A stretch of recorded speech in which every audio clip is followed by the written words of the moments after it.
Hi കൂട്ടുകാരെ, പുതിയൊരു വീഡിയോയിലേക്ക് എല്ലാവർക്കും സ്വാഗതം. അങ്ങനെ വിജയ് അങ്ങോട്ടേക്ക് കടന്നു വരുന്നുണ്ട് കേട്ടോ. ആ സമയം വിജയുടെ സൗണ്ടൊക്കെ മാറിയിട്ടുണ്ട്. ആ പാല് കുടിച്ചത് കൊണ്ട് തന്നെ നന്ദിനിക്ക് വെച്ച കിണയിൽ വിജയ് തന്നെ വീണിരിക്കുകയാണ് കേട്ടോ. അങ്ങനെ വിജയുടെ സൗണ്ട് മാറുന്നത് കണ്ട് ഇന്ദ്രജയും പേദയും അങ്ങോട്ടേക്ക് വരികയാണ് കേട്ടോ. അപ്പോൾ ആ സമയമൊക്കെ ഇങ്ങനെയുള്ള സംസാര രീതിയാണ് കാണുന്നത്. എന്നാൽ ഈ സമയം നന്ദിനി ആ ഭാഗത്തോട്ട് വരുമ്പോൾ നന്ദിനി എന്താ പറ്റിയത്, ഇതെന്താ ഇങ്ങനത്തെ സൗണ്ട് എന്നൊക്കെ ചോദിക്കുമ്പോൾ അവിടെ സൂര്യ എത്തുകയാണ് കേട്ടോ. അപ്പോൾ സൂര്യയും ഉടൻ തന്നെ ഇതിപ്പോൾ അളിയൻ്റെ സൗണ്ട് കേൾക്കാൻ നല്ല രസമുണ്ടല്ലോ, അളിയൻ എന്താ പെണ്ണുങ്ങളെ പോലത്തെ സൗണ്ട്. അപ്പോൾ നന്ദിനിയെ കാണുമ്പോൾ ഇങ്ങനെ കൈ ഇങ്ങനെ പൊക്കി പൊക്കി സംസാരിക്കുകയാണ് കേട്ടോ. നന്ദിനിയോട് കൈ കൂപ്പി സംസാരിക്കുന്നുണ്ടല്ലോ, എന്താ പ്രശ്നം എന്നൊക്കെ ചോദിക്കുന്നുണ്ട് കേട്ടോ. ഇതൊക്കെ കണ്ട് ഇന്ദ്രജക്കും വേദക്കും ദേഷ്യം പിടിക്കുകയാണ്. ശബ്ദം കേട്ട് അപ്പോഴേക്കും പത്മയും അങ്ങോട്ടേക്ക് ഇറങ്ങി വരികയാണ്. യതീന്ദ്രനും ഇറങ്ങി വരുന്നുണ്ട് കേട്ടോ. അങ്ങനെ ഈ സമയം നന്ദിനിയുടെ മുന്നിൽ വെച്ച് തന്നെ ഇങ്ങനെ വിജയ് ഓരോരോ കാര്യങ്ങൾ പറയുന്നു. എന്നാൽ പെണ്ണുങ്ങളുടെ സൗണ്ട് ആയതുകൊണ്ട് തന്നെ എന്താണ് ഈ പറയുന്നതെന്ന് മനസ്സിലാവുന്നില്ല. അപ്പോൾ ഈ സമയം സൂര്യ പറയണേ, എന്തായാലും അളിയൻ ഇപ്പോൾ അടിപൊളി സൗണ്ടായിരിക്കുന്നത്, എന്നാൽ അളിയൻ ഞാനൊരു പാട്ടുപാടാം, അതിനനുസരിച്ച് ഡാൻസ് കളിക്കുക. അത് കേൾക്കുന്ന വിജയ് അതിനനുസരിച്ച് ഡാൻസ് കളിക്കാനും ഒരുങ്ങുകയാണ് കേട്ടോ. അങ്ങനെ വിജയ് ഒപ്പം ഡാൻസ് കളിക്കുമ്പോൾ ഇന്ദ്രജയ്ക്ക് ദേഷ്യം പിടിക്കുകയാണ്, പത്മക്കും ദേഷ്യം പിടിക്കുകയാണ്.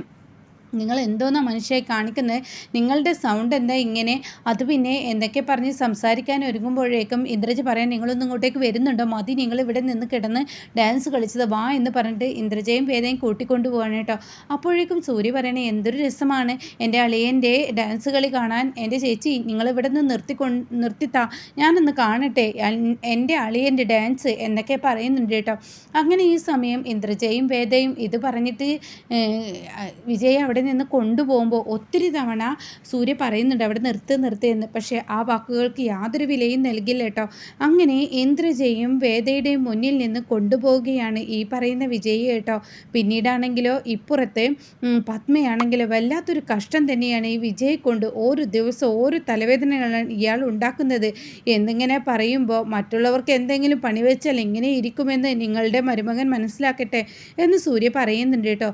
പിന്നീടാണെങ്കിൽ വിജയ് റൂമിൽ കൊണ്ടുപോയി ചോദിക്കുകയാണ്, എന്താ നിങ്ങൾക്കുണ്ടായത്, എന്താ സംഭവിച്ചത്, സത്യത്തിൽ എന്താണ് നിങ്ങൾക്ക് സംഭവിച്ചത് എന്നൊക്കെ ഇന്ദ്രജയും വേദയും മാറി മാറി സംസാരിക്കുമ്പോൾ ഉടൻ തന്നെ പറയണം, അതെ ഞാൻ അടുക്കളയിൽ നന്ദിനി കാച്ചുന്ന പാല് അത് ഞാനങ്ങ് വാങ്ങി. അതെന്തിനാണ് നിങ്ങളത് വാങ്ങിയത്, അത് എന്നോട് ഒരു വൈദ്യൻ പറഞ്ഞു എനിക്ക് കുഞ്ഞുങ്ങളുണ്ടാവാൻ ഏറ്റവും നല്ലത് ആ ഒരു പാൽ ഉപയോഗിക്കുകയാണെന്ന്, അതുകൊണ്ട് ആ പാല് ഉപയോഗിച്ചതാണ് ഞാൻ, പച്ചപ്പാൽ കുടിച്ചാൽ നല്ലതായിരിക്കുമെന്ന് എന്നോട് വൈദ്യൻ പറഞ്ഞതുകൊണ്ടാണ് ഞാനത് വാങ്ങിച്ചത്. ഈശ്വര, നിങ്ങളെപ്പോലെ ഒരു വൃത്തികെട്ട മനുഷ്യനെ എവിടെയും കണ്ടിട്ടില്ല, ആർക്ക് എപ്പോൾ പണി വെച്ചാലും നിങ്ങൾ അതിൽ കയറി ഇടപെടുമല്ലോ, എന്തൊരു കഷ്ടമാണ് നിങ്ങളെക്കൊണ്ട് എന്നൊക്കെ ഇങ്ങനെ പറയുന്നുണ്ട് കേട്ടോ. ഈ സമയം വിജയ് ചോദിക്കണേ, എന്താ നിങ്ങൾ പറയുന്നത്, എനിക്കൊന്നും തന്നെ മനസ്സിലാവുന്നില്ല. അതെ, ആർക്ക് എന്ത് പണി എവിടെ വെച്ച് കൊടുക്കുകയാണെങ്കിൽ നിങ്ങൾ അതിൽ കയറി അങ്ങ് ഇടപെടും, ഇപ്പം അതല്ലേ ഇവിടെ കണ്ടത് എന്ന് പറയുന്നുണ്ട് കേട്ടോ.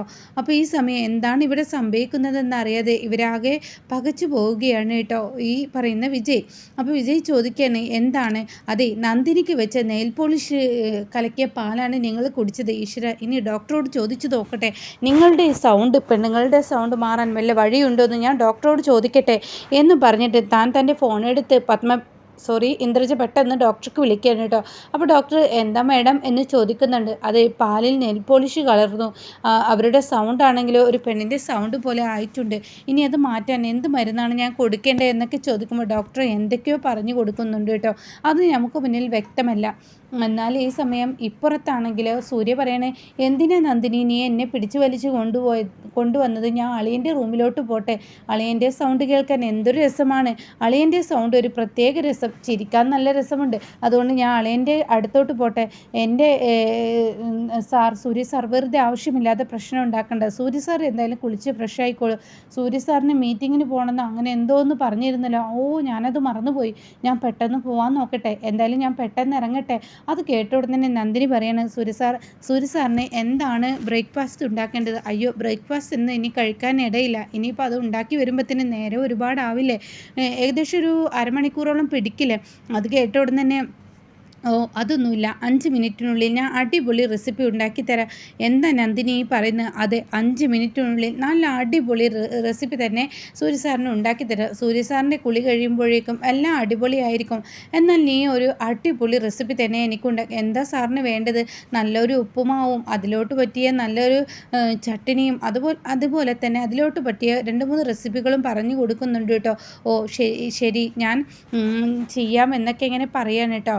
ആ സമയം സൂര്യ ഇത് പറഞ്ഞ ഉടൻ തന്നെ നന്ദിനി പെട്ടെന്ന് കിച്ചണിലോട്ട് ഓടുകയാണ്. എന്നാൽ ഈ സമയം 5 മിനിറ്റ് കൊണ്ടൊക്കെ റെസിപ്പി ഉണ്ടാക്കാൻ കഴിയുന്നവൾ ഇവൾ മാത്രമാണല്ലോ, എന്തൊരു കഷ്ടമാണ് എന്നൊക്കെ ഇങ്ങനെ പറഞ്ഞിട്ട് സൂര്യ ഇങ്ങനെ കുളിക്കാൻ കയറുകയാണ്. അവളെ കൊണ്ടൊന്നും അത് കഴിയില്ല, എന്തായാലും പാവത്തിനെ നിരുത്സാഹപ്പെടുത്തണ്ടെന്ന് കരുതിയാണ് ഞാൻ അങ്ങനെ പറഞ്ഞു വിട്ടത് എന്നും പറഞ്ഞിട്ട് പറയാണ് കേട്ടോ. പിന്നീടാണെങ്കിൽ കിച്ചണിൽ ചെന്ന നന്ദിനി ചട്ടുപൊടുന്നതിനെ സൂര്യ പറഞ്ഞ എല്ലാ റെസിപ്പികളും തയ്യാറാക്കണം. ഇതേ സമയം സൂര്യ കുളി കഴിഞ്ഞ് താഴോട്ട് വരികയാണ്. അപ്പോഴേക്കും പത്മയും യതീന്ദ്രനും അങ്ങോട്ടേക്ക് എത്തുന്നുണ്ട്. അവരും ടേബിളിൽ വന്നിരിക്കുകയാണ്.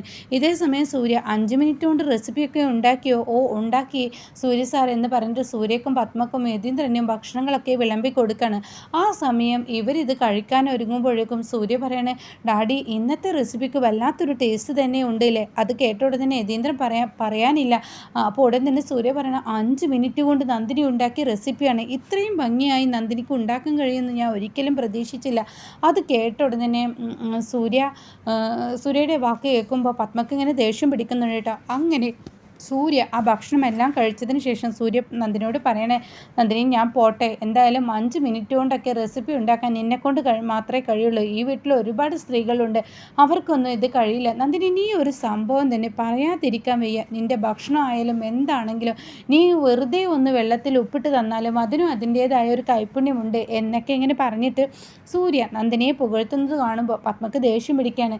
അങ്ങനെ സൂര്യയാണെങ്കിൽ കൈ കഴുകി വന്ന് നന്ദിനിയുടെ സാരിത്തുമ്പിൽ കൈയൊക്കെ തുടച്ച് ഞാൻ പോട്ടെ അപ്പോഴേക്കും സൂര്യയുടെ ബാഗൊക്കെ നന്ദിനി എടുത്തു കൊടുക്കുകയാണ്. ശരി സാറേ എന്ന് പറഞ്ഞിട്ട് സൂര്യയെ പറഞ്ഞു വിടുകയാണ് കേട്ടോ. അങ്ങനെ സൂര്യ അവിടെ നിന്ന് പോകുമ്പോൾ ഈ വാക്കുകളെല്ലാം കേട്ടിട്ട് ആ ഭക്ഷണം കഴിക്കാൻ പത്മക്ക് കഴിയില്ല. പത്മ അവിടെ നിന്ന് എണീറ്റ് പോകുമ്പോൾ യതീന്ദ്രൻ ചോദിക്കുകയാണ്, അതെന്താ പത്മ നീ കഴിക്കാത്ത? എനിക്ക് മതിയായി, ബാക്കിയുള്ളവരുടെ പുകഴ്ത്തൽ കൊണ്ട് തന്നെ വയറ് നിറഞ്ഞിട്ടുണ്ടല്ലോ, ഇനി എന്തിനാ വേറൊരു ഭക്ഷണം എന്നും പറഞ്ഞിട്ട് അവിടെ നിന്ന് പോവുകയാണ് കേട്ടോ. എന്നാൽ ഈ സമയം യതീന്ദ്രനാണെങ്കിലോ, അതൊന്നും നീ വിഷയമാക്കേണ്ട നന്ദിനി, എന്തായാലും ടേബിളിലിരിക്കുന്ന ഭക്ഷണമൊക്കെ കൊണ്ടുവെക്കുക എന്ന് പറയണേ. അങ്ങനെ യതീന്ദ്രൻ്റെ ഭക്ഷണം കഴിച്ച് യതീന്ദ്രൻ അവിടെ നിന്ന് പോകുമ്പോൾ ഇപ്പുറത്ത് രാജു ആണെങ്കിൽ ആ പ്ലേറ്റ് എടുക്കാൻ വരികയാണ്. അപ്പോഴേക്കും സൂര്യയുടെ പ്ലേറ്റ് എടുക്കാൻ ഒരുങ്ങുന്നു എന്ന് കണ്ട ഉടൻ തന്നെ രാജുവിനോട് നന്ദിനി പറയണേ, അത് എടുക്കണ്ട, അതവിടെ വെച്ചേക്ക്. അതെന്താ മോളെ അതവിടെ വെച്ചേക്ക്, അതവിടെ വെച്ചേക്ക് രാജുവേട്ടാ എന്ന് പറയുന്നുണ്ട്.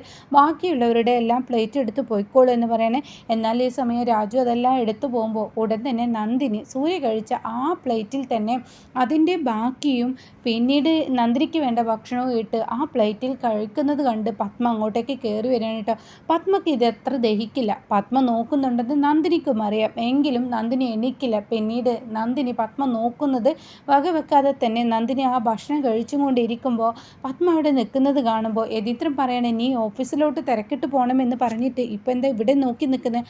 അപ്പോൾ യതീന്ദ്രൻ നോക്കുമ്പോൾ കാണുന്ന കാഴ്ച സൂര്യ കഴിച്ച ആ പ്ലേറ്റിലിരുന്ന് നന്ദിനി ഭക്ഷണം കഴിക്കുന്ന, ഇത് ഒട്ടും അനുവദിക്കാൻ കഴിയില്ല എന്ന പാടിലാണ് കേട്ടോ ഇവിടെ പത്മ നോക്കി നിൽക്കുന്നത്. അപ്പോൾ ഉടൻ തന്നെ യതീന്ദ്രൻ പറയാണ്, എന്താ പത്മ നീ ഇങ്ങനെ നോക്കുന്നത്? സാധാരണ ഇങ്ങനെയൊക്കെ തന്നെയല്ലേ, നീ നടക്ക്, നമുക്ക് കമ്പനിയിലോട്ട് അർജൻറ്റായി പോകണമെന്ന് പറഞ്ഞാൽ നമുക്ക് അങ്ങോട്ടേക്ക് പോവാം എന്ന് പറഞ്ഞിട്ട് പത്മയെ വിളിച്ചു കൊണ്ടുപോവാണ്. യതീന്ദ്രൻ്റെ മനസ്സ് നിറയെ സന്തോഷവുമാവാണ് കേട്ടോ.